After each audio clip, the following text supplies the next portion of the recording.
ನಮಸ್ಕಾರ ಎಲ್ರಿಗೂ. ಗಣೇಶ್ ಕಾರ್ ಅಂತ ಮಾತಾಡ್ತಾ ಇರೋದು.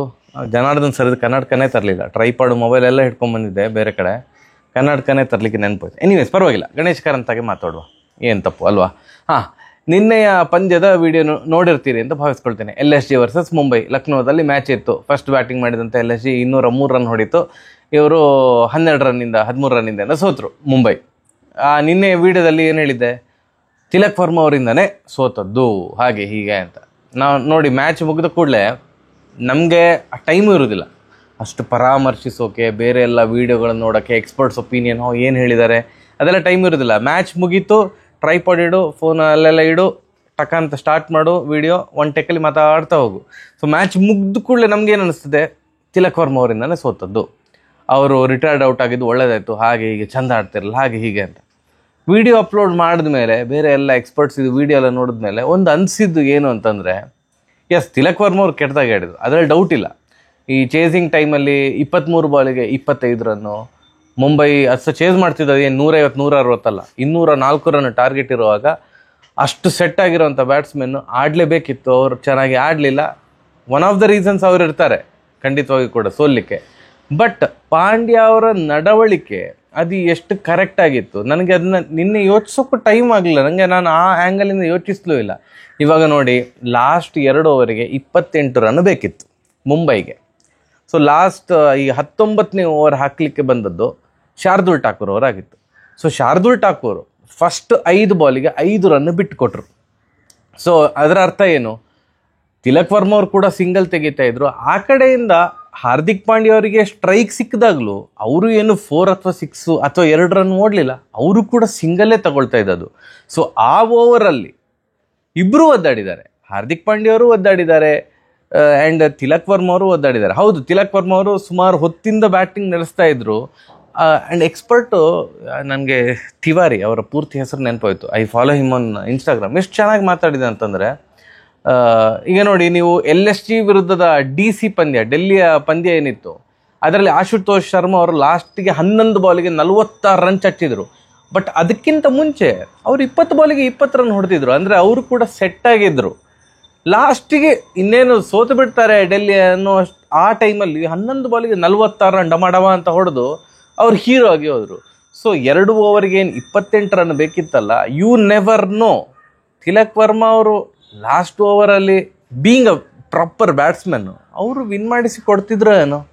ಈಗ 19ನೇ ಓವರಲ್ಲಿ 5 ಬಾಲಿಗೆ 5 ರನ್ ಬಂದ ಮೇಲೆ ಕೊನೆಗೆ ಏನು ಮಾಡಿದರು ಪಾಂಡ್ಯ ಅವರು, ನೀವು ರಿಟೈರ್ಡ್ ಔಟ್ ಆಗಿ ಮಾರೆ, ನಾ ಸ್ಯಾಂಟ್ನರನ್ನು ಕರ್ಕೊಂಬರ್ತೇನೆ ಅಂತ ತಿಲಕ್ ವರ್ಮಾ ಅವ್ರಿಗೆ ಹೇಳಿದರು.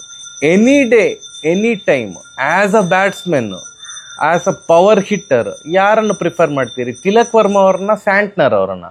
Definitely Tilak Verma.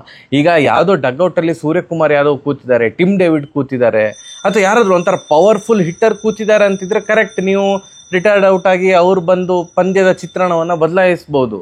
But Santner ಅಂಥ ಪವರ್ ಹಿಟ್ಟರ್ ಅಲ್ಲ. Yes, is an allrounder. But ನೀವು ಸ್ಯಾಂಟ್ನರ್ ಮತ್ತು ತಿಲಕ್ ವರ್ಮಾ ಅವರು ಕಂಪೇರ್ ಮಾಡಿದಾಗ ನೀವು ತಿಲಕ್ ವರ್ಮಾ ಅವ್ರನ್ನೇ ಚೂಸ್ ಮಾಡ್ತಿರಲ್ಲ ಲಾಸ್ಟ್ ಅವರಿಗೆ ಇಷ್ಟು ರನ್ ಬೇಕು ಅಂತ ಹೇಳುವಾಗ. ಆ ಟೈಮಲ್ಲಿ ಸರಿ ರಿಟೈರ್ಡ್ ಔಟ್ ಆಗುವಂತ ಹೇಳಿದರು ಪಾಂಡ್ಯ ಅವರು, ಸ್ಯಾಂಟ್ನರ್ ಅವರು ಬಂದರು, ಲಾಸ್ಟ್ ಬಾಲಲ್ಲಿ 2 ರನ್ ತೆಗೆದ್ರು. ಓಕೆ, ಲಾಸ್ಟ್ ಓವರಿಗೆ ಎಷ್ಟೋ ಸಿಕ್ಕಾಪಟ್ಟೆ ರನ್ ಬೇಕು, 20+ ರನ್ ಬೇಕಿತ್ತು, 21, 22 ರನ್ ಬೇಕಿತ್ತು. ಆ ಟೈಮಲ್ಲಿ ನೀವು ರಿಟೈರ್ಡ್ ಔಟ್ ಆಗ್ಲಿಕ್ಕೆ ಹೇಳಿದ್ರಿ ತಿಲಕ್ ವರ್ಮಾ ಅವರಿಗೆ, ಸ್ಯಾಂಟ್ನರ್ ಅವ್ರನ್ನ ಕರ್ಕೊಂಬಂದ್ರಿ ಲಾಸ್ಟ್ ಓವರಲ್ಲಿ. ಹಾಗಿದ್ರೆ ಪಾಂಡ್ಯ ಅವರು ಯಾಕೆ ಸ್ಟ್ರೈಕ್ ಕೊಡಲಿಲ್ಲ ಸ್ಯಾಂಟ್ನರ್ ಅವರಿಗೆ? ನೀವೇ ತಾನೇ ತಿಲಕ್ ವರ್ಮಾ ಅವರಿಗೆ ಹೋಗು ಅಂತ ಹೇಳಿದ್ದು. ಸ್ಯಾಂಟ್ನರ್ ಅವರನ್ನ ಕರ್ಕೊಂಬಂದ ಮೇಲೆ ನೀವು ಸ್ಯಾಂಟ್ನರ್ ಅವರಿಗೆ ಸ್ಟ್ರೈಕ್ ಕೊಡಬೇಕು. ಯಾಕಂದರೆ ತಿಲಕ್ ವರ್ಮಾಕ್ಕಿಂತ ಹೀ ಈಸ್ ಬೆಟರ್, ದೊಡ್ಡ ಶಾಟ್ ಹೊಡಿಬೋದು ಅನ್ನೋ ಕಾರಣಕ್ಕೆ ಸ್ಯಾಂಟ್ನರ್ನ ಕರ್ಕೊಂಡು ಬಂದ ಮೇಲೆ ಲಾಸ್ಟ್ ಓವರಲ್ಲಿ ಹಾರ್ದಿಕ್ ಪಾಂಡ್ಯ ಅವರು ಯಾಕೆ ಸ್ಟ್ರೈಕ್ ಕೊಡಲಿಲ್ಲ? 2 ಸಿಂಗಲ್ಸ್ ಡಿನೈ ಮಾಡಿದರು. ಸೊ ಅದರ ಅರ್ಥ ಅದು ಈವನ್ ಎಕ್ಸ್ಪರ್ಟ್ಸ್, ಇದು ನಾನು ಕ್ರಿಕ್ಬಸ್ ಎಕ್ಸ್ಪರ್ಟ್ಸ್ ಇದೆಲ್ಲ ನೋಡ್ತಾ ಇದ್ದೆ, ವೀರೇಂದ್ರ ಸೆಹ್ವಾಗ್ ಕೂಡ ಅದೇ ಹೇಳ್ತಿದ್ರು, ನನಗೆ ನನ್ನ ವಿವೇಚನೆಗಿಂತ ಹೊರಗಿದ್ದು ಯಾಕೆ ಹೀಗೆ ಮಾಡಿದ್ರು ಅಂತ ಅರ್ಥ ಆಗ್ತಾ ಇಲ್ಲ.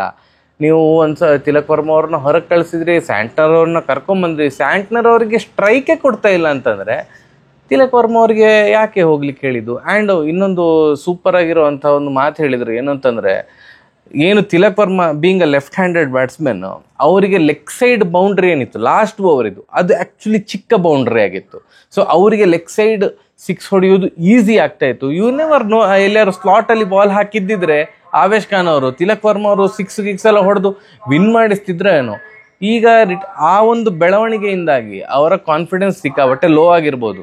ಬಟ್ ಇದು ಫಸ್ಟ್ ಮ್ಯಾಚ್ ಏನಲ್ಲ, GT ವಿರುದ್ಧ 196 GT ಹೊಡೆದು ಮುಂಬೈ ಕೇವಲ 160 ರನ್ ಮಾತ್ರ ಗಳಿಸಿತ್ತು. ಪ್ರಸಿದ್ಧ್ ಕೃಷ್ಣ ಅವರು 4 ಓವರ್ಗೆ 18 ರನ್ ಕೊಟ್ಟು 2 ವಿಕೆಟ್ ತೆಗೆದಿದ್ರು. ಸಿರಾಜ್ ಅಣ್ಣ ಕೂಡ ಭಾರಿ ಚೆನ್ನಾಗಿ ಬೌಲಿಂಗ್ ಹಾಕಿದ್ರು. ಸೊ ಆ ಮ್ಯಾಚಲ್ಲಿ ಕೂಡ ತಿಲಕ್ ವರ್ಮಾ ಅವರು ಒದ್ದಾಡಿದ್ದಾರೆ. 36 ಬಾಲಿಗೆ 39 ರನ್ ಹೊಡೆದು ಚೇಸಿಂಗ್ ಟೈಮಲ್ಲಿ ಒಂದು ಇಂಪ್ಯಾಕ್ಟೇ ಕ್ರಿಯೇಟ್ ಮಾಡಿರಲಿಲ್ಲ, ಸಿಕ್ಕಾಪಟ್ಟೆ ಸ್ಲೋ ಇನ್ನಿಂಗ್ಸ್ ಆಡಿದ್ರು. ಬಟ್ ಆ ಥರದ ಪರ್ಫಾರ್ಮೆನ್ಸ್ ಈ ಮ್ಯಾಚಲ್ಲಿ ಕೂಡ ರಿಪೀಟ್ ಆಯಿತು LSD ವಿರುದ್ಧ. ಆ್ಯಂಡ್ ಈ ಥರದ್ದೊಂದು ಬೆಳವಣಿಗೆಯಿಂದ ಅವರ ಕಾನ್ಫಿಡೆನ್ಸ್ ನಿಜವಾಗಿ ಲೋ ಆಗಿರ್ಬೋದು ಅಂತ ನಮ್ಗೆ ಅನ್ನಿಸ್ತಾ ಉಂಟು. ಯಾಕಂತಂದರೆ ಇದು ತುಂಬ ರೇರ್ ಇನ್ಸಿಡೆಂಟ್. ಈ ಥರ ಪ್ರಾಪರ್ ಬ್ಯಾಟ್ಸ್ಮನ್ನನ್ನು ನೀನು ಹೋಗಿ ಕುತ್ಕೊಂಬ ರನ್ನಿಂಗ್ ಆಗ್ತಾ ಇಲ್ಲ ಅಂತ ಹೇಳೋದು ಕೋಟ್ಯಂತರ ಜನರು TVಯಲ್ಲಿ ನೋಡ್ತಾ ಇರ್ತಾರೆ. ಅದು ಒಳ್ಳೆ ಬೆಳವಣಿಗೆ ಅಲ್ಲ ಅಂತ ನಂಗೆ ಅನ್ನಿಸ್ತಾ ಇದೆ. ಪಾಂಡ್ಯ ಅವ್ರು ಹಾಗೆ ಮಾಡಬಾರ್ದಿತ್ತೋ ಏನೋ. ಹಾಗೆ ನೋಡ್ಲಿಕ್ಕೆ ಹೋದರೆ GT ವಿರುದ್ಧ 36 ಬಾಲಿಗೆ 39 ರನ್ ಏನು ಇವ್ರು ಹೊಡೆದಿದ್ರಲ್ಲ ತಿಲಕ್ ವರ್ಮಾ, ಅದೇ ಮ್ಯಾಚಲ್ಲಿ ಹಾರ್ದಿಕ್ ಪಾಂಡ್ಯ ಅವರು 17 ಬಾಲಿಗೆ 11 ರನ್ ಹೊಡೆದಿದ್ರು. ಆ 17 ಬಾಲಿಗೆ ಎಲ್ಲಿ ಅಪ್ಪಿತಪ್ಪಿ ದಡಬಡ ಅಂತ ಹೊಡೆದಿದ್ದಿದ್ರೆ ಹಾರ್ದಿಕ್ ಪಾಂಡ್ಯ ಅವರು ಆ ಮ್ಯಾಚ್ ಗೆಲ್ತಿದ್ರು ಏನೋ ಮುಂಬೈ. ಸೊ ಆದ್ರಿಂದ ಹಾರ್ದಿಕ್ ಪಾಂಡ್ಯ ಅವರನ್ನು ಸಹ ಹಾಗಾದ್ರೆ ನಿನ್ಗೆ ಹೊಡಿಲಿಕ್ಕೆ ಆಗ್ತಾ ಇಲ್ಲ, ನೀನು ರಿಟೈರ್ಡ್ ಔಟ್ ಆಗುವಂತ ಬೇರೆಯವ್ರು ಯಾರಾದ್ರೂ ಹೇಳಬೇಕಿತ್ತ?